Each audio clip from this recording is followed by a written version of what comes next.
கோயம்பேடு பேருந்து நிலையம் அங்கு தென் மாவட்ட பயணிகள் வசதிக்காக கிளாம்பாக்கத்திற்கு மாற்றப்பட்டதே கோயம்பேட்டில் லூலு மால் வருவதற்காகத்தான் என்ற செய்தி பல்வேறு அரசியல் கட்சி தலைவர்களாலும் மற்றும் பல்வேறு தரப்பினராலும் இந்த வதந்தி பரப்பப்பட்டது என்றும் இதை உண்மை கண்டறியும் குழு மூலமாக ஆராய்ந்து அறிந்து தவறான செய்திகளை பரப்பி வருவது கண்டிக்கத்தக்கது என்றும் கோயம்பேட்டில் லூலு மால் என்பது வதந்தி என்றும் அங்கு எந்த விதமான வணிக வளாகமும் பன்னாட்டு வணிக வளாகம் எதுவும் வரப்போவது இல்லை என்றும் தமிழக அரசு தரப்பில் மறுப்பு தெரிவிக்கப்பட்டிருக்கிறது.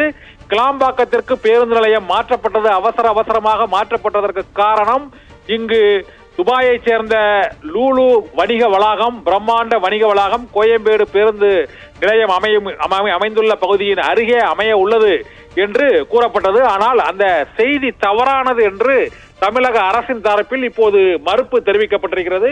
கோயம்பேடு பேருந்து நிலையத்தில் தென் மாவட்ட பயணிகளுக்கான பேருந்து நிலையம் கிளாம்பாக்கத்திற்கு மாற்றப்பட்டது போக்குவரத்து நெரிசலை சீர் செய்யத்தான் என்றும் மக்களின் வசதிக்காகத்தான் என்றும் வணிக நோக்கத்திற்காக மாற்றப்படவில்லை என்றும் வீட்டு வசதித்துறை செயலாளர் சமயமூர்த்தி அந்த மறுப்பு அறிக்கையில் விளக்கம் அளித்திருக்கிறார்.